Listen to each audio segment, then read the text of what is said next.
Buenas noches, bienvenidos a una nueva edición de Meta y Persona. Seguimos conociendo deportistas asturianos de élite. Hoy tenemos con nosotros a un exfutbolista ya retirado, uno de los históricos del fútbol asturiano. Ahora hace labores de entrenador en el Lealtad de Villaviciosa. Seguro que los que conozcan el mundo del fútbol saben de quién les estoy hablando. Ricardo Bango, buenas noches. Hola, buenas noches. Como decimos, ya retirado, pero sigues ahí al pie del cañón en ese Lealtad de Villaviciosa que está luchando por meterse en esa fase de ascenso. Así es. El fútbol ha sido mi vida e intentamos, pues que siga siendo. Y como muy bien dices, en una faceta que parece similar, pero que nada tiene que ver con jugar al fútbol, ¿no? Muy diferente y contento. Al menos en este comienzo las cosas me están siendo bastante bien y me encuentro muy a gusto. Remontándonos al comienzo, precisamente, este programa ya sabes que hacemos un poco de biografía de quien pasa por aquí. Empezabas en esa Inmaculada de Gijón, que fue cantera, ese colegio de muchos jugadores asturianos que llegasteis a la élite. Pues sí, en aquella época nombres como Zurdi, Eloy, Manjarín, yo mismo, la verdad que salieron buenos futbolistas del colegio y fueron unas épocas preciosas. Queda muy atrás, pero todavía la recuerdo, cuando no había presión, cuando jugabas por afición, aunque en mi caso yo creo que afición siempre he tenido y sigo teniendo aunque no juegue, pero eran épocas pues muy bonitas, donde aprendiste, yo creo que de alguna manera pues se compuso lo que es tu personalidad, los valores del compañerismo y demás, que luego los aplicas a tu vida. Ya te digo, tu vida en el caso mío es el fútbol y esos valores continúan en mí de una manera digamos más reforzados. ¿Bango siempre tuvo claro que lo suyo era el mundo del fútbol o cuando era pequeño compaginaba otros deportes? Me gustan todos los deportes. Juego al fútbol, por supuesto al tenis, al golf. No se me da tan bien como el fútbol, pero bueno, lo intento. Y me gusta mucho verlo también. Muchísimos deportes, todo lo que sea deporte me gusta. Y evidentemente sobre todo el fútbol. Pero sí, practicar, sobre todo si hay un balón, una pelota por el medio, todavía más, ¿no? Cuando eras pequeñito, ¿en quién te fijabas? ¿Cuál era el ídolo deportivo? He tenido varios, pero sí es cierto que ha habido uno que es Kini, que ha estado por encima de cualquier otro. Podría nombrar pues Cruyff también en una época determinada. Curiosamente, y cuando era muy chiquito, siempre tengo en la cabeza dos nombres, que es Pepín I y Pepín II, porque yo a los 2-3 añitos, mi tío que en paz esté y mi papá me llevaron a ver al Geo Industrial y jugaban esos dos jugadores y fue el primer partido que vi al Geo Industrial, que en mi casa hasta hace poco siempre se siguió llamando el Calzada, en Santa Cruz. Y esos dos nombres, no como ídolos, pero bueno, de alguna manera sí, era muy chiquitín, pero Pepín I y Pepín II me quedaron grabados para siempre. Ese es el primer recuerdo futbolístico, ¿no? Sí, en un campo de fútbol, sí. Me acuerdo que tenía mi padre y mi tío, pues donde nos colocábamos en las gradas aquellas de madera que tenían chiquititas, siempre la gente muy amablemente nos dejaba un huequecito para que yo pudiese ver el partido, ya que lo que es el refuerzo o las vallas de protección del campo no me dejaban ver, entonces me dejaban siempre un sitito que a los 10 minutos ya abandonaba para ir a las huertas que había atrás a buscar un balón porque había otros chicos y a jugar. En aquel colegio Inmaculada, ¿Bango ya jugaba en la posición que luego acabó jugando o se movía por el campo? No, jugaba de portero. ¿De portero? En fútbol sala, sí. En fútbol sala, con 10 añitos, teníamos un equipazo, de hecho quedamos campeones de Asturias, y jugaba de portero la mitad de temporada. Tuve un problema en un dedo y a partir de ahí empecé a jugar de jugador de campo. Y tuve, entre comillas, suerte porque quizás si hubiese seguido de portero no hubiese llegado a donde llegué como futbolista de campo. ¿De portero no eras tan bueno? Está mal que lo diga, pero era muy bueno de portero. Todos lo decían, los compañeros, incluso entrenadores de pista del Sporting querían contar conmigo para el salto al campo, pues jugar de portero. Pero insisto, no estoy seguro, y son recuerdos que tienes de atrás y no estoy seguro que hubiese tenido la trayectoria deportiva si hubiese seguido en la portería, ¿no? De aquellos momentos en el Colegio Inmaculada, ¿qué recuerdos tienes? En el aspecto deportivo, pues muy buenos. Yo te digo, es que fuimos una generación de futbolistas muy buenas. En mi época el jugador más importante, más de renombre es Manjarín, éramos compañeros, amigos y seguimos siendo muy buenos amigos y luego coincidimos jugando en México en el mismo equipo también. Tengo unos recuerdos muy buenos porque, ya te digo, éramos un buen equipo, en todas las categorías siempre hicimos cosas importantes. Según nos fuimos haciendo mayores, más era el potencial que tenía el equipo. Recuerdo en la Nacional, cuando se jugaba la Liga Nacional, en la cual era un sector nacional, jugabas contra el Real Madrid, contra el Celta, contra el Deportivo, contra el Atlético de Madrid, Valladolid y demás, y quedamos como el mejor equipo asturiano, ¿no? Teníamos un gran potencial y en torneo de barrio siempre llegamos a la final, éramos muy buen equipo. Entonces, claro, a esas edades, queriendo todos ser futbolistas y encima teniendo un éxito en lo que es modestamente en esas categorías, pues todo iba sobre ruedas, te sentías, pues eso, futbolista y todavía eras un proyecto de persona, eras un crío. ¿Cuándo te diste cuenta realmente de que lo tuyo era el fútbol, de que podías llegar a vivir profesionalmente de ello? No recuerdo ese momento. Creo que es importante reseñar algo en mi caso. Una de las principales virtudes que he podido tener no han sido factores propiamente o virtudes mías, ¿no? Genéticamente siempre he sido un jugador muy potente, muy veloz, muy fuerte, y eso es genética. Por otro lado, he tenido una educación exquisita en ese sentido. Yo ahora que soy entrenador y he sido jugador durante mucho tiempo, el ambiente familiar ha sido, ha sido sensacional. Yo no recuerdo nunca en mi casa cuestionar los entrenamientos, por qué jugaba en tal posición, ningún tipo de presión. Simplemente lo que se me exigía es que tuviese un buen comportamiento y que me esforzase. Eso de no ir a entrenar o no ir a jugar o tener un mal comportamiento con los compañeros o no esforzarme en el terreno de juego, eso sí que se me criticaba y sí que era cuestionado, y bueno, mi papá en eso influyó. Por eso te digo que gran parte de lo que he sido como futbolista se lo debo a mi familia, a mis padres, por eso, por ese apoyo, y aparte por mantenerse al margen de cosas o decirme cosas que me hiciesen distraerme. Por lo tanto, ese momento en el cual podía vivir del fútbol no lo recuerdo, porque siempre he tenido muchas ganas y he tenido mucha suerte, porque de manera muy rápida, y el primer año de juvenil, cuando jugaba en el Vetusta, me subieron al primer equipo. En unos pocos años estabas jugando en Primera División, hacías contrato tras contrato debido a la marcha personal y del equipo, mejorando las condiciones. En definitiva, no hay un momento, porque todo me fue sobre ruedas y tuve, insisto, la suerte de mi familia, orientándome de la manera que yo entiendo que se puede orientar a un jugador joven, que es dejándolo la autonomía, que se desarrolle como deportista, pero sí infringiendo lo que es una disciplina en cuanto a compromiso y educación y respeto. Y lo demás me vino rodado, y como no es de otra forma, y es una gran realidad, dependes en este caso de mí, de un entrenador el que se fije en ti, y nombres como Pichito, Vicente Millamil, Carrete en su momento, Antonio Ruiz y sobre todo Vicente Miera fueron los que dieron los primeros pasos y los que me enfocaron ya, digamos, a un nivel más profesional a jugar al fútbol. Como un gijonés acaba, en vez de en el Sporting, que sería lo lógico, parece, acaba recalando en el Real Oviedo? Pues por una razón muy sencilla. Cuando terminé mi segundo año de juvenil, me quedaba un año más, entonces tanto Sporting y Oviedo quería que me fuese para el Oviedo y para el Sporting. La única diferencia, y esa fue una decisión familiar, concretamente de mi padre y mía, era que si iba al Oviedo iba a jugar en tercera división con el filial del Oviedo. Si me iba a Mareo iba a jugar otro año más en juveniles. Entonces, bueno, pues optamos por jugar en categoría superior, ¿no?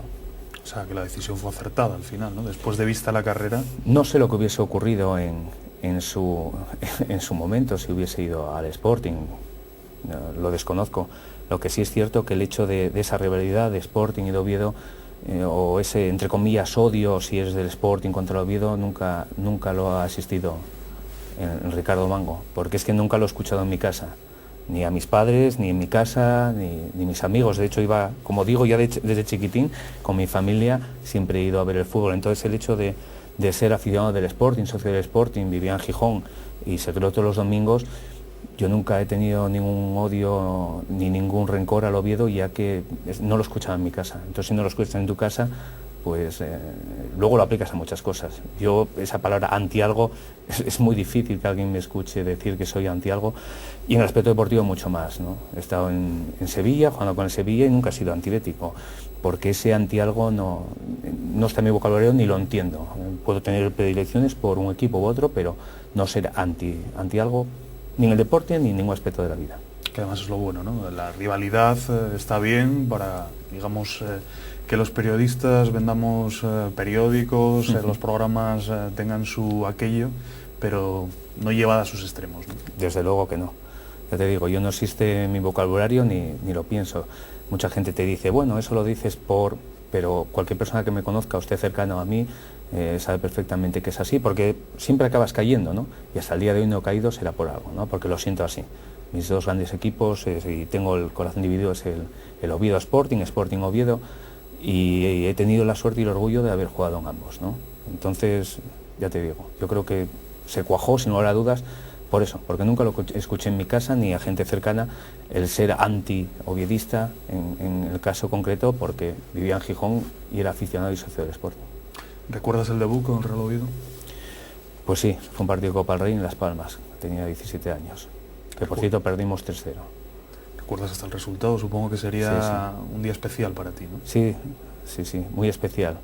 Todavía hace poco, hablándolo con Juanjo, creo recordar, buen amigo, es compañero y entrenador en la actualidad del Llanes, hablamos un poco de las diferencias que hay de unas generaciones a otras, ¿no? Entonces me acuerdo cuando viajabas con el Oviedo, iba a jugar a Las Palmas o a Cádiz, salías muchas veces el jueves, tenías que viajar toda la noche, hacer una pila de kilómetros, ibas encantado de la vida.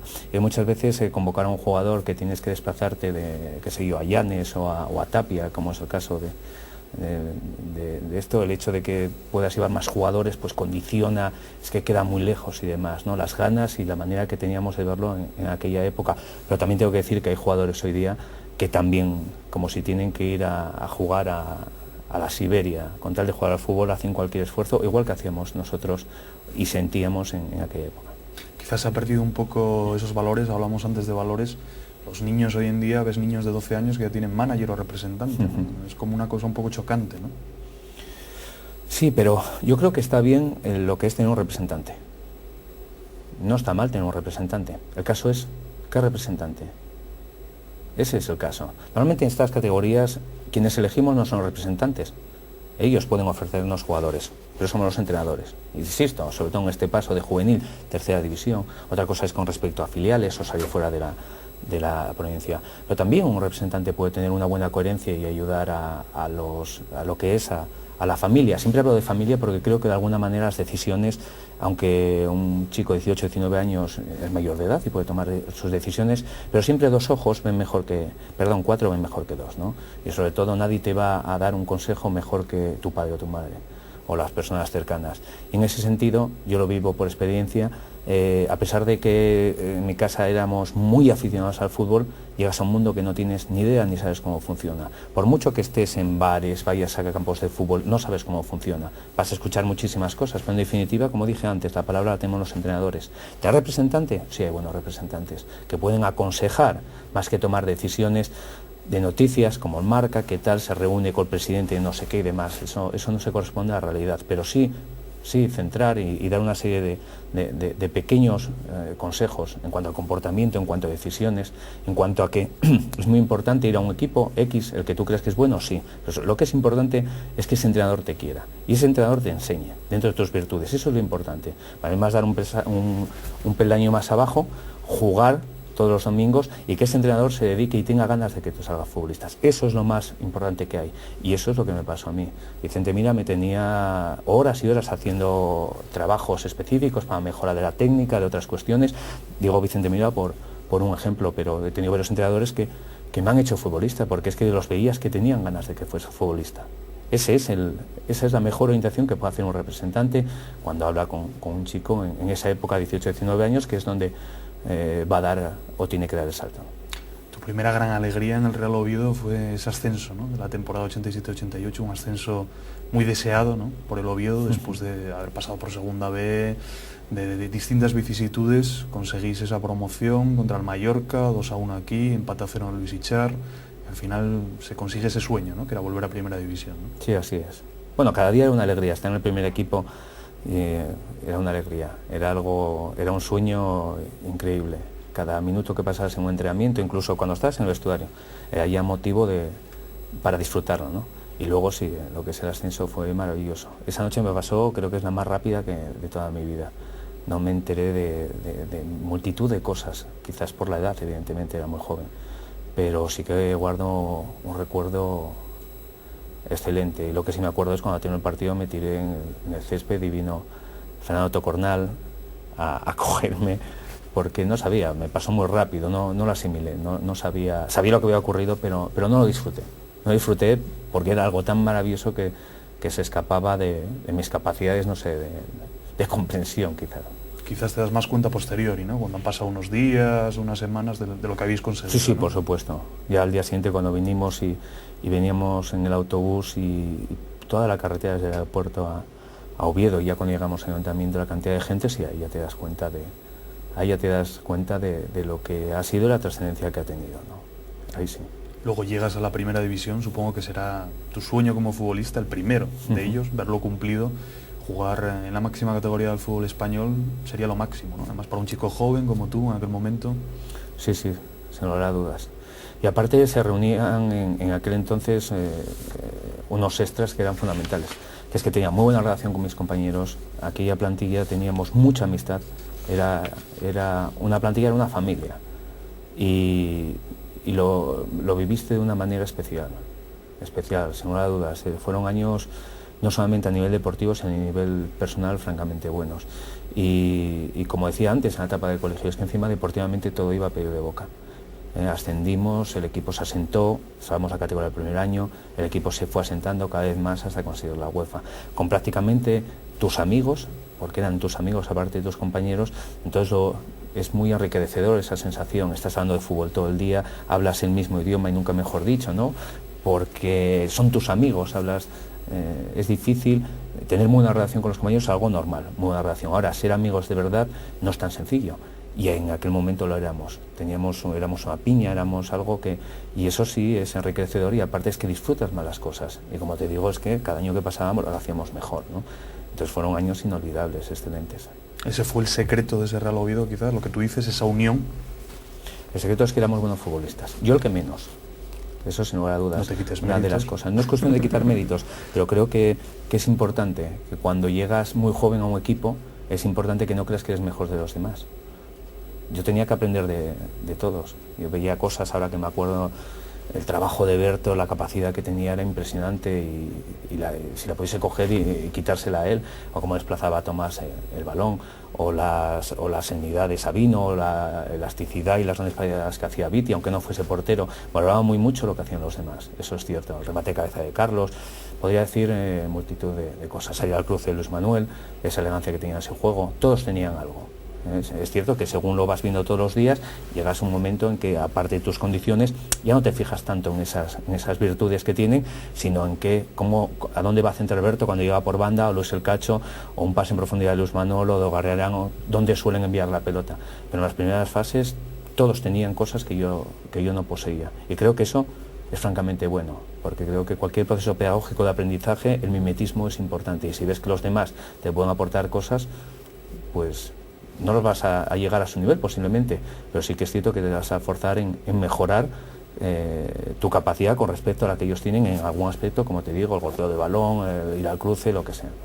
De esas temporadas, como tú dices, el equipo fue en progresión. Empezasteis quedando 12º la primera temporada de la vuelta en primera división, luego 11º, luego 6º consiguiendo la UEFA, y tú también ibas en progresión. Primera temporada 2 goles, segunda 5, la tercera 11 goles.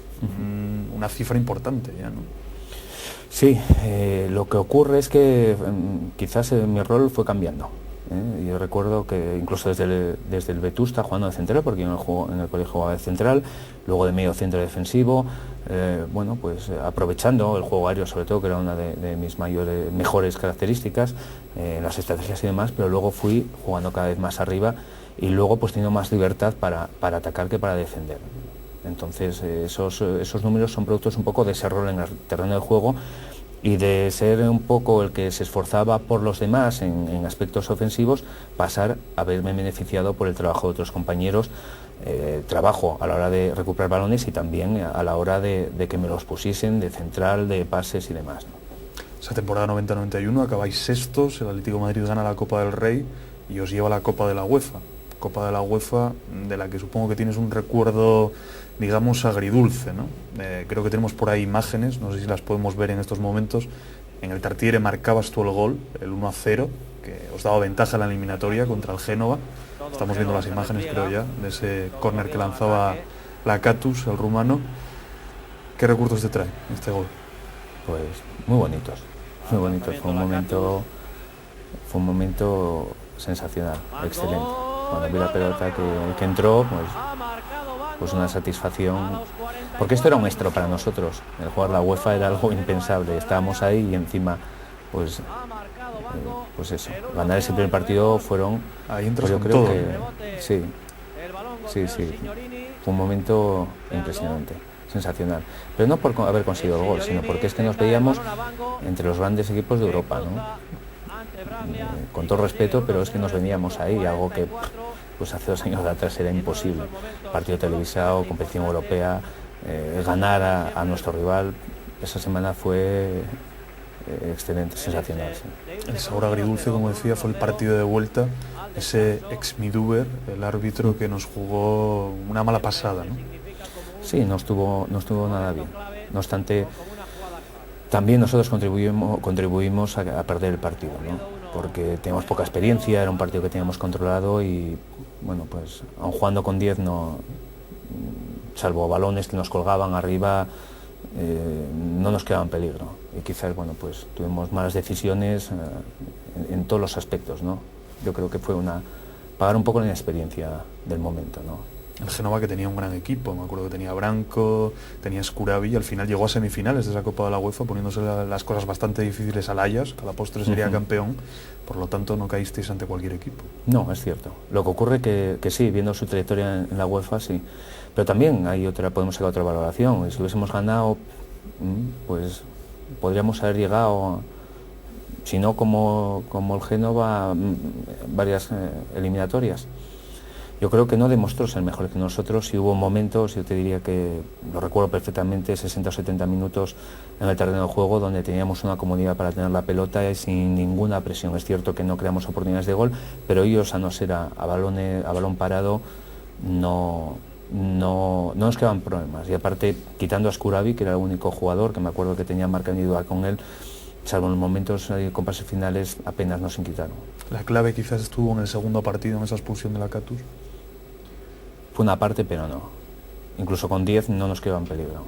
Es la sensación que tenía en el terreno de juego y he visto el partido y no era un monólogo del contrario. Sí que es un monólogo en los minutos finales donde cualquier balón ya era desde cualquier posición ya la centraban arriba, ¿no? Y creo que ahí sí, bueno, pues cometimos algún que otro error, ¿no? Sobre todo en esas cuestiones de balones aéreos, donde había un referente que era Scuravi y había que contrarrestarlo. ¿Hubo muchos lamentos después de la eliminatoria? Sí, muchos. Demasiados, sí, demasiados.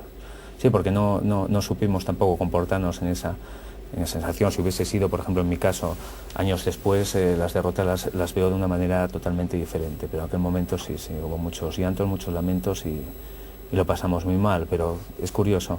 Fuimos al Nou Camp a los pocos días y ganamos 1-2. Sí. O sea que se compensó, digamos, ¿no? El mal recuerdo con el bueno. Bueno, yo hubiese preferido perder en el Nou Camp y haber ganado en Génova, ¿no? Fijo que lo hubieras cambiado, ¿no? Sin lugar a dudas, yo creo que no hay ningún aficionado obetense que no lo hubiese hecho. Pues vamos a seguir dentro de poco porque ya sabes que en la tele la publicidad manda, Ricardo. Sí. Nos tenemos que ir a Publi y regresamos en nada contando tu historia, que todavía nos queda muchísimo que contar. Estamos en la etapa del Real Oviedo, nos queda la etapa del Sevilla, la etapa del Sporting, tu etapa en México, o sea que tenemos bastantes cosas por delante. Muy bien. Pues como ven, nos vamos a publicidad, 5 minutillos y regresamos aquí en Meta y Persona con Ricardo Bango.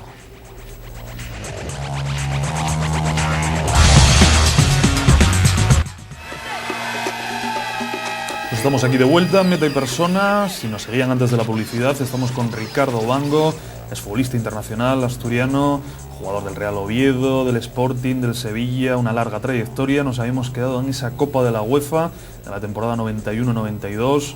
En ese recuerdo, decíamos, Ricardo, agridulce, pero bueno, luego la temporada se salvó, digamos, no tan bien como la anterior, una temporada para enmarcar, pero al final conseguisteis la permanencia, que era lo importante, ¿no? En Primera División.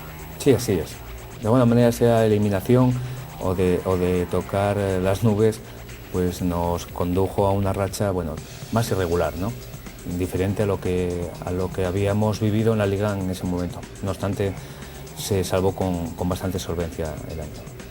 Después de ese año, ese sería tu último año, la temporada 91-92, en el Real Oviedo. Te fuiste al Sevilla. Se comentaba que en aquel entonces que por problemas de parecer con Javo, ¿hay algo de cierto en ello? Ahora, ya que ya ha pasado tanto tiempo... No, porque era una decisión evidentemente mía, pero también del club. El club ingresó una cantidad muy importante para el presupuesto del equipo, y para mí, bueno, pues era una oportunidad para, bueno, pues ir a un club grande, ¿no? O sea, que no había problemas entre vosotros dos. No. Bueno, algunos problemas sí que hubo. Bueno, pues producto de mi inexperiencia, mi orgullo como joven, pero bueno, también es cierto que Javo estuvo 4 temporadas, ¿no? Casi 4 temporadas. Y bueno, pues las relaciones se deterioran no solamente en mi caso, ¿no? Sino después de haber alcanzado lo máximo, bueno, pues el equipo se fue diluyendo un poco, y es lógico que haya este tipo de circunstancias, pero en ningún caso. Aparte, la relación que tengo con Javier a día de hoy es francamente buena, y bueno, pues lo que te digo, pues cosas de la inmadurez, de la juventud, yo creo que en aquel momento, incluso para él, estaba prácticamente empezando a nivel profesional, y para todos nosotros que éramos, ya te digo, pues en 2 o 3 años de estar en un equipo de segunda división a estar en primera división, jugando a competición europea, y nos vino muy rápido y con poca madurez o experiencia, como digo. Quizás también en todos los equipos hay ciclos, ¿no? Estamos viendo constantemente que, bueno, ahora vemos al Barça, por ejemplo, de un ciclo, digamos, positivo, está un ciclo ya, digamos, negativo o menos positivo. El Oviedo también había sufrido un ciclo y era el momento, digamos, de partir hacia otro sitio, ¿no?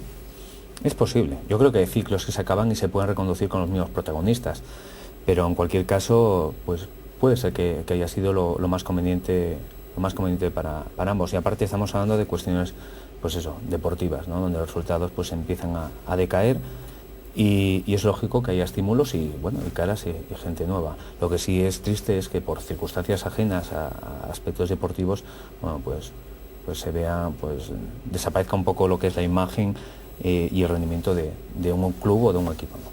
Llegas a Sevilla, ¿qué te encuentras? Una ciudad diferente, después de estar en Asturias toda tu vida, supongo que te cambia bastante la vida, ¿no? Sí, mucho, a nivel personal y a nivel de futbolista también. Era todo muy diferente. Eché mucho de menos a mis compañeros, muchísimo, por la buena relación que tenía. Es cierto que encontré mucho cariño en los compañeros de allí, me ayudó mucho, fue el año que también fue Monchu, me ayudó mucho. Y también era y soy una persona bastante familiar, entonces, bueno, pues te ganaron muchas cosas, pero sí que es cierto que la exigencia de ese primer año era francamente importante. Se ficharon muy buenos jugadores, teníamos muy buen equipo, y había más presión, había una presión importante porque hacía muchos años que el Sevilla no conseguía jugar competiciones europeas, y estábamos bastante presionados en ese sentido. Allí coincidiste con Diego Armando Maradona, hay que decirlo.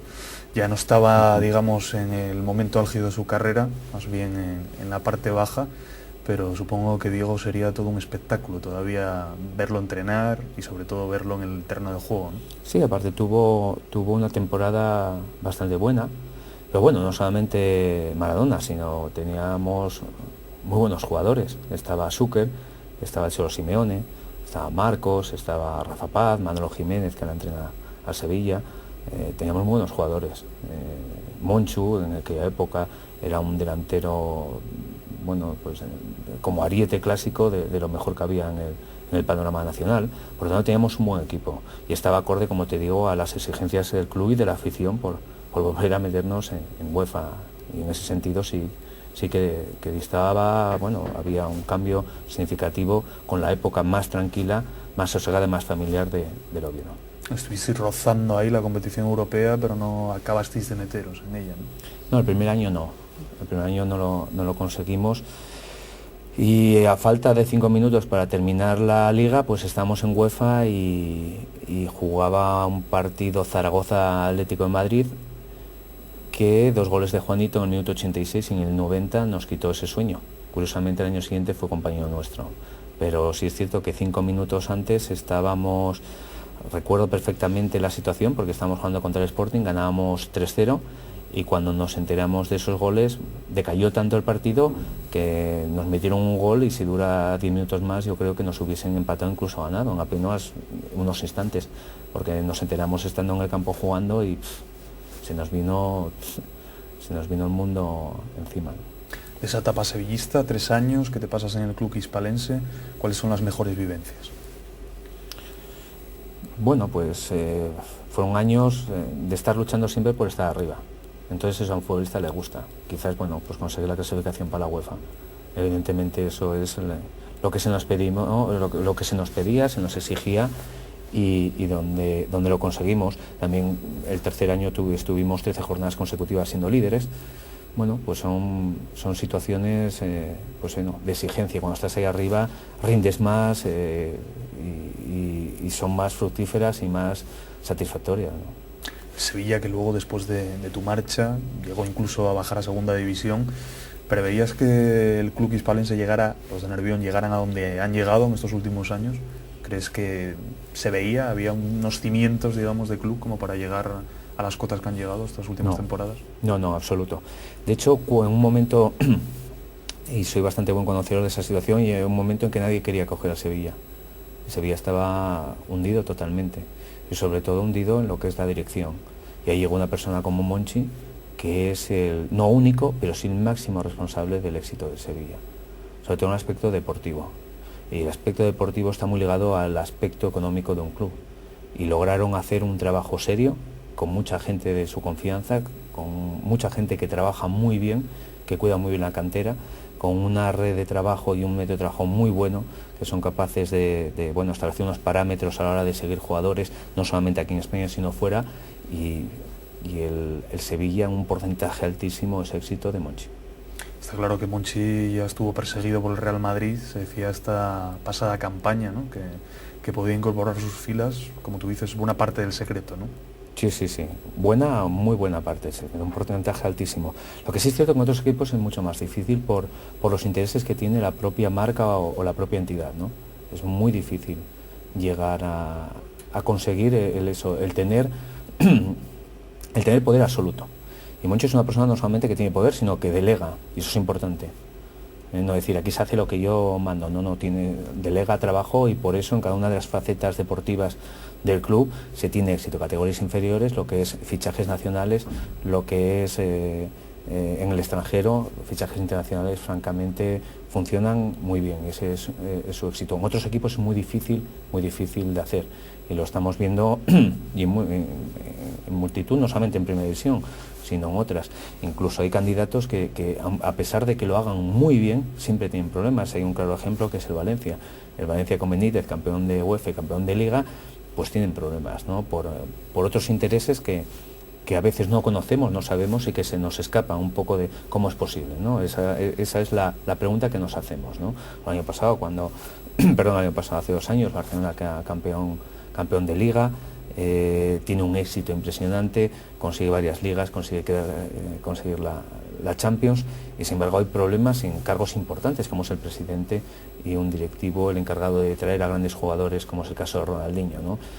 Hay muchos intereses y hay muchas cosas que se te escapan al conocimiento, y es difícil decir, ¿no?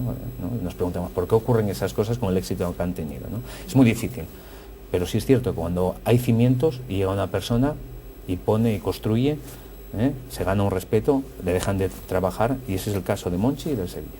Digamos que es fácil desestabilizar un club, ¿no? Es muy sencillo, sí, sobre todo cuando hay intereses. Sí. Yo creo que cuando un equipo tiene problemas, lo primero que tiene que hacer, porque un consejo de administración o una directiva está bien claro, ya lo dice, ¿no? Es para administrar el club. Los aspectos deportivos hay que contar con gente válida y gente que trabaje.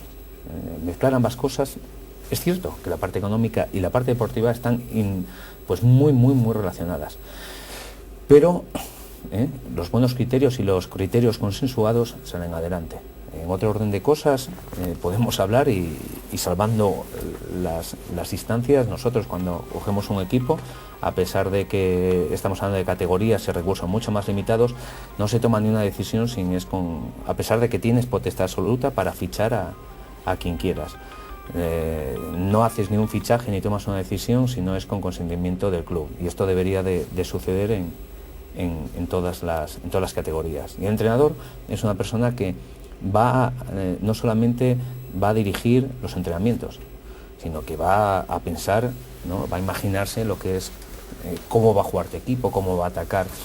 Entonces, secretario técnico, entidad y entrenador tienen que ir en una misma dirección y tener un punto de pensamiento muy parecido.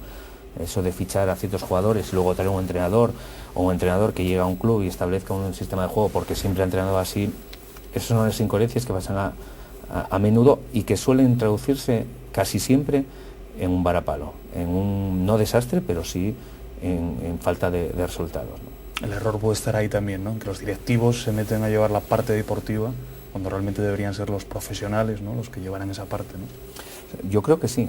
A veces ocurre eso. A veces ocurre eso. Cuando eres del aspecto deportivo, te encargas de esas cuestiones. El meterte en otros aspectos no tiene ningún sentido. Insisto, la relación secretario técnico, entrenador es fundamental. Es fundamental. Es fundamental. Podríamos poner miles de ejemplos.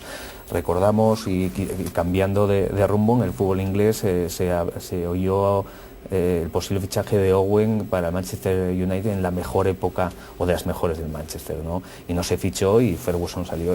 Nuestro fútbol es, con Beckham y Gibbs, centros constantes a jugadores de una envergadura y un potencial en el juego aéreo muy grande, y Owen no lleva ese perfil.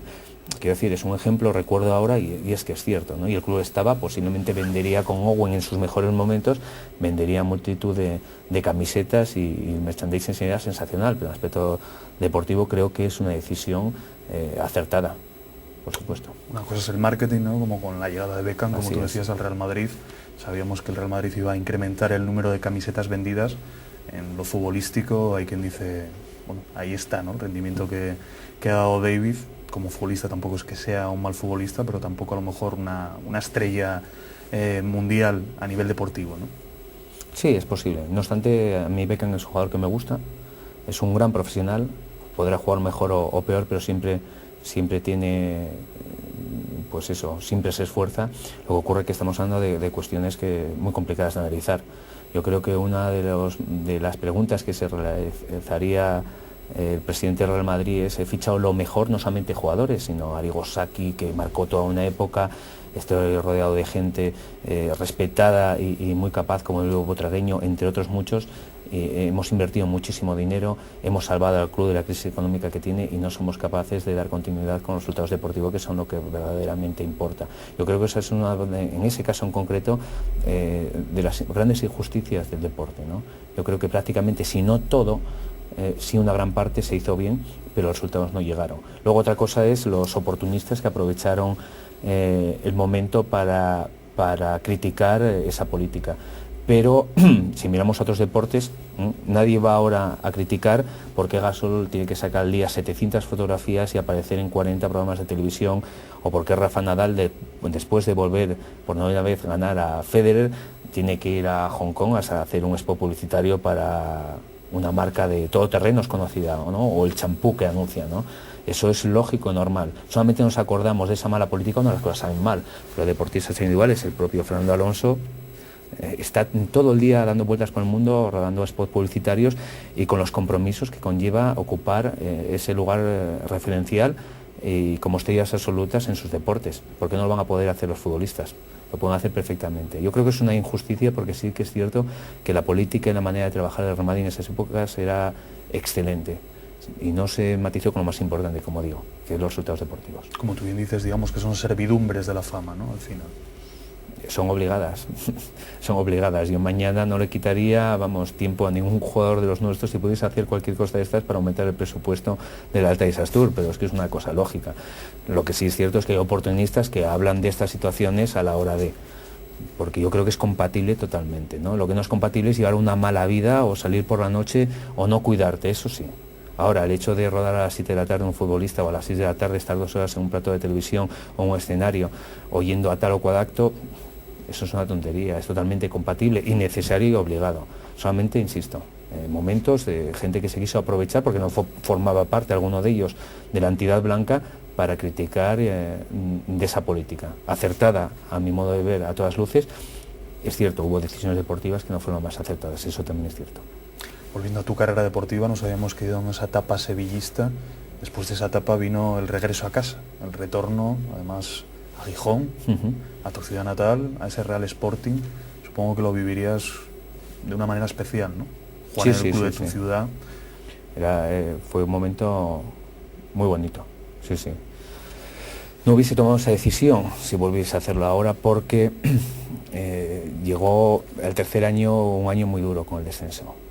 Y sí que me lo hubiese ahorrado, porque fue un año muy duro en el nivel deportivo y personal. Fue un año muy duro y sí que estoy orgulloso y, bueno, siendo como quiero al Sporting, es un orgullo y un honor haber vestido la camiseta, pero ya te digo, a día de hoy no sé si hubiese tomado esa decisión, porque el último año fue durísimo. Ya te digo, en el aspecto deportivo y personal, fue durísimo, sufrí muchísimo y no sé, es pasado, entonces ya es como que no duele, ¿no? Pero ahora que me lo preguntas y pienso, ese último año, si me lo hubiese podido ahorrar, sí que lo hubiese hecho. ¿Quizás el año más duro de tu carrera? Sin lugar a dudas, sí. Sin lugar a dudas, porque ya no solamente por cuestiones deportivas, el rendimiento de la mayoría, yo digo el mío, no era el que se esperaba, no era bueno. Tuvimos una época francamente buena de la mano de Antonio Maceda. Los resultados no salían, pero bueno, pues la marcha del equipo, el entrenamiento y el rendimiento de los partidos, no así el resultado, que no era bueno, pero el rendimiento era óptimo, y teníamos cada vez menos, pero cierto grado de esperanza. Luego se tomaron unas decisiones de apartar jugadores, de destituir a Maceda, que estaba haciendo, a mi entender, y a la mayoría de los entrenadores del equipo, un buen trabajo, y bueno, pues eso fue a peor. Se optó no sé, todavía a día de hoy no sé quién tomó la decisión de intentar ya hacer, faltando 16 jornadas, un equipo para la segunda división, con la cantidad de puntos que había. Y a nivel social, a nivel personal, pues fue trágico, y es llevar una situación muy difícil cada día, no solamente en el entrenamiento, sino en tu vida privada. Ya me afectó muchísimo, sí. Después de ese año duro, regresas otra vez a la que fue tu casa primigenia, digamos, a ese Real Oviedo. Supongo que era como un retorno al pasado, ¿no? Sí, de alguna manera sí. Lo que pasa es que era un club ya totalmente diferente. En la estructura del club, bueno, la gente que estaba en el día a día, pues eran prácticamente los mismos, ¿no? Estaba Donato, Rubi, Venceslao, Eugenio Prieto, pero ya había gente externa, diferente a las personas que yo estaba. Y la estructura del equipo y la manera de funcionar ya era bastante diferente, muy diferente, diría yo, con respecto a aquellos años, ¿no? Y sí que es cierto, y hay un momento que recordaré y que estoy muy agradecido a toda la afición. Bueno, a la afición del Oviedo le tengo que estar muy agradecido durante muchos años, por todo lo que bueno, me apoyaron. Pero en ese momento fue el primer partido que me cambiaron, creo recordar, contra la Real Sociedad, y era un momento difícil porque, a pesar de que estabas teniendo la pretemporada, habías jugado en el Sporting, y eso todos sabemos, hemos hablado yo antes, lo que significa. Y me dio una de las mayores ovaciones cuando me cambió Fernando Vázquez, que me dieron en el Oviedo. Y eso fue una sensación de tranquilidad y de calma, y en eso estoy muy agradecido, porque aunque no tiene mayor importancia, o incluso aficionado no lo haya sentido así, yo cuando salí me sentí muy agradecido. ¿Te sientes querido a día de hoy, igualmente por la afición del Oviedo que por la del Sporting? A día de hoy estoy muy rodeado de aficionados sportinguistas, también ovetenses, porque donde tenemos el periódico hay mucho aficionado del Oviedo. Lo que sí es cierto es que la mayoría de los aficionados sportinguistas con los que convives son tus amigos, ¿no? Entonces, bueno, es difícil de valorar. Yo es que las comparaciones a veces son odiosas, entiendo tu pregunta, pero lo que sí es cierto es que yo nunca he sentido, y más después de esto, pues ningún rencor hacia mí en ningún sentido, sino todo lo contrario, porque pues voy, y ahora no soy nadie, es decir, soy una persona, me llamo Ricardo, hablamos de fútbol, el que me conoce, pero yo nunca he sentido ni siento, vengo a Oviedo, voy a Gijón, vivo en Gijón, me muevo por Gijón con aficionados de otro equipo, voy al Carlos Tartiere, voy al Molinón. Yo nunca he sentido una palabra, ni me han dicho una palabra, ni un mal gesto, todo lo contrario, ¿no? Entonces yo en eso estoy agradecido. También es cierto que, pues, con mi comportamiento, salvo defender la camiseta que llevaba en En un momento determinado, pues nunca he hecho ni he tenido malos comportamientos ni a nivel de entidad, de club, de jugadores del Oviedo están en el Sporting, jugadores del Sporting están en el Oviedo. Nunca he hecho declaraciones en contra de ningún club. ¿Cómo lo voy a hacer? Son mis equipos, es lo que siento. Bueno, pues de eso de alguna manera, pues yo creo que no he generado rencores en ninguno de las dos aficiones. Esa etapa del Oviedo concluye también con un descenso. En el año 2000-2001, la última temporada del Oviedo hasta el momento, en Primera División, supongo que también sería un poco triste, ¿no? Sí, lo que ocurre es que ya no la viví, pero fue tristísima en un momento puntual, todavía lo recuerdo. Estábamos haciendo la pretemporada en Cancún, con el equipo ya estando en México, y me había dicho un fisioterapeuta uruguayo que se había salvado del Oviedo. Estábamos haciendo la diferencia de horario, pues imagínate, que se había salvado del Oviedo. Entonces llegamos al hotel a las 8 de la tarde y estábamos viendo, creo recordar, que una de Gran Slam de golf, la habitación de Diego Latorre, conocido por la afición española, que juega en el Tenerife, Javi Manjarín y un compañero tucumano que juega de central, ¿no? Jorge Jerez. Y estábamos en su habitación, como hacíamos muchas veces, y estábamos viendo a través de un canal ESPN americano lo que es la Liga Española. Y ahí me enteré y no lo podía creer. Me acuerdo que me decían, ¿pero qué te pasa, Ricardo? Y digo, es imposible. Si me dijo Polo, que así se llamaba el fisioterapeuta uruguayo, digo, es imposible, no puede ser, no me lo creía. Sí, llevé una gran desilusión. Lo que sí es cierto es que es una noticia que la ves no estando dentro, ¿no? Como me pasó en el descenso del Sporting, ¿no? Pero sí muy dolorosa, pero no lo esperaba. Esa última etapa, digamos, en el fútbol mexicano, supongo que todavía te veías con ganas de jugar al fútbol, te veías dispuesto a seguir algún año más, te vas a México, emprendes esa aventura positiva. Las aventuras son positivas, ¿no? Porque no me ha pasado nada. Lo que sí es cierto que es diferente. En lo personal muy bien, en lo deportivo, bueno, no tan bien porque se vive el fútbol de manera diferente. Aparte, al tercer año de estar allí, el Celaya se vende y estuve un torneo aproximadamente 4 meses sin equipo, ¿no? Que me fui a Argentina, aprovechando que estaba allí Bilardo, para mantener la forma y estar un poco, como suelo decir, en el candelero, ¿no? del fútbol. Y luego volví a jugar en Veracruz. Lo que ocurre que hubo problemas en el club, con cuestiones de pago y demás, era una situación un poco insostenible, tuvimos problemas con la directiva, problemas serios con el entrenador. Recuerdo que quizás sea uno de los momentos en los que mejor me encontraba desde el punto de vista deportivo. Estuvimos 13 jornadas consecutivas ganando, estábamos clasificados entre los 8 primeros porque ahí se dividen los torneos y demás. Se iba a celebrar, recuerdo perfectamente, en menos de un mes el partido de las estrellas. Allí son cartas de afiliación parecido a franquicias del fútbol o del baloncesto americano, donde hacen, pues imitan, ¿no? Entonces hacen una especie de All-Star donde juegan, bueno, pues algunos jugadores. Estaba llamado a ese partido y una serie de circunstancias, como te digo, malas en el equipo. Bueno, pues llegó un día, no fue por calentón del momento, sino sosegado racionalmente. El equipo cada vez iba peor. Iban a apartar algunos jugadores que tenían, pues eso, cuestiones pendientes el club con ellos. Iba de mal en peor. Veían un futuro próximo que iba a estar en la misma situación, dando vueltas por un lado, dónde iba a jugar. Mi familia estaba aquí en España, mi mujer y mi hija, y tomé la decisión, pues eso, de dejarlo. Y digo, de dejarlo en el momento en el que mejor me encontraba. Y a diferencia con lo que me había ocurrido 6 meses antes, cuando ascendió el equipo, que lo pasé fatal porque me vi con que tenía que dejar el fútbol, es en ese momento que lo dejé. Yo creo que es la mejor muerte, entre comillas, de un futbolista, porque desde entonces no he tenido más ganas ni ansias por volver a jugar. Pero sí por seguir vinculado al mundo del fútbol. Ah, eso sí. Como sigues entrenando a este Lealtad de Villaviciosa, primero al Tuilla, con bastante éxito, y ahora intentando meteros ahí, ¿no? En esa fase de ascenso, 4 equipos, hay uno que ya la tiene asegurada como campeón, el Real Oviedo. Por las otras 3 plazas estáis luchando 7 equipos. ¿Cómo lo ves? Pues sí, bien. Hombre, es muy bonito, son retos. Y aparte, está muy bien quedar, el que me conozca sabe que si puedo quedar séptimo mejor que octavo, mejor. cuarto mejor que quinto, mejor, segundo mejor que tercero, mejor aún, y si puedo quedar campeón es lo máximo, no puedes quedar más arriba. Ahora, lo importante en la categoría en la que estamos, y para tener notoriedad y para dar un salto de calidad todos, tienes que ascender. Tienes que ascender, ahí es donde pegas un salto de calidad enorme, yo como entrenador y mis jugadores y el club. Entonces, quedar cuarto, evidentemente te da la opción de, pero quedar cuarto para ir a visitar, qué sé yo, Ejido, Ibiza, Cáceres, ir a jugar contra el Mazarrón como el año pasado por ir, no.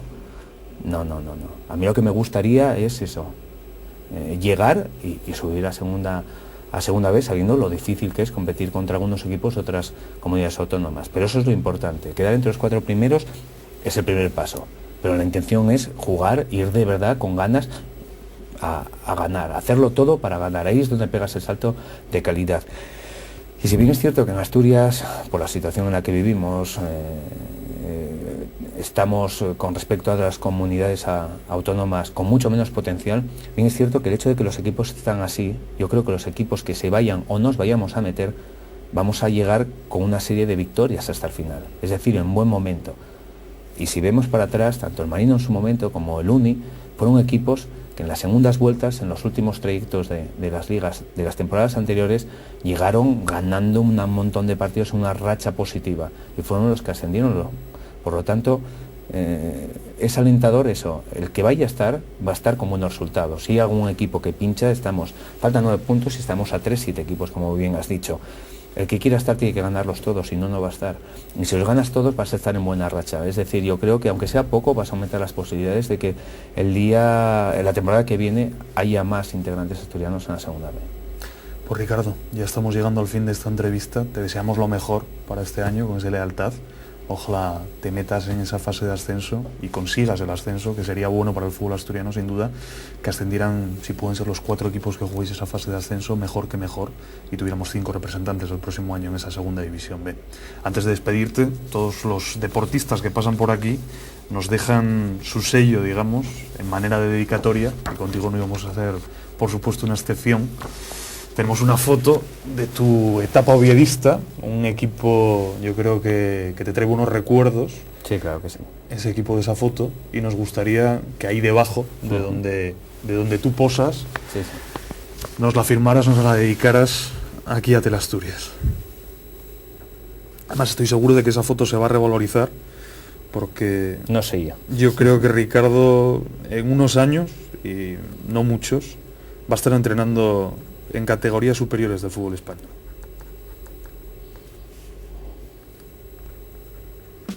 Yo creo que va a ser uno de los entrenadores con más futuro de nuestra región.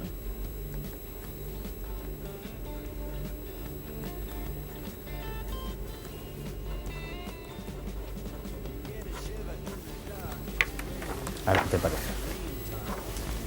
Pues muy bien. Muchísimas gracias, Ricardo, por estar hoy aquí con nosotros. Y lo dicho, muchísima suerte en el futuro. Como entrenador, como futbolista, ya sabemos hasta dónde llegaste. Se nos quedó en el tintero recordar tus 2 internacionalidades con la selección española. Decirte que eres uno de los clásicos del fútbol asturiano, por derecho propio, nadie te lo puede quitar. Y esperemos que nos sigas dando alegrías ahora desde el banquillo, no en el terreno de juego, pero sí muy cerca de él. Pues muchas gracias, a ver si es verdad. Muchas gracias, Ricardo, por tu presencia hoy aquí en Mete Personas. Pues como ven, otro deportista asturiano de nivel, Ricardo Vango, uno de los futbolistas sin duda históricos de nuestro pasado reciente, y que a buen seguro que en el mundo de los banquillos va a dar muchas alegrías al fútbol asturiano, ahora de la mano de lealtad. No sé si la próxima temporada querrá seguir ahí en otro equipo, pero seguro, como les digo, que Ricardo Vango va a seguir dando mucho que hablar. Nosotros seguiremos dando mucho que hablar la próxima semana aquí en Meta y Persona. Volveremos como siempre el viernes a eso de las 10 de la noche en Teleasturias. Hasta entonces, muy buenas noches.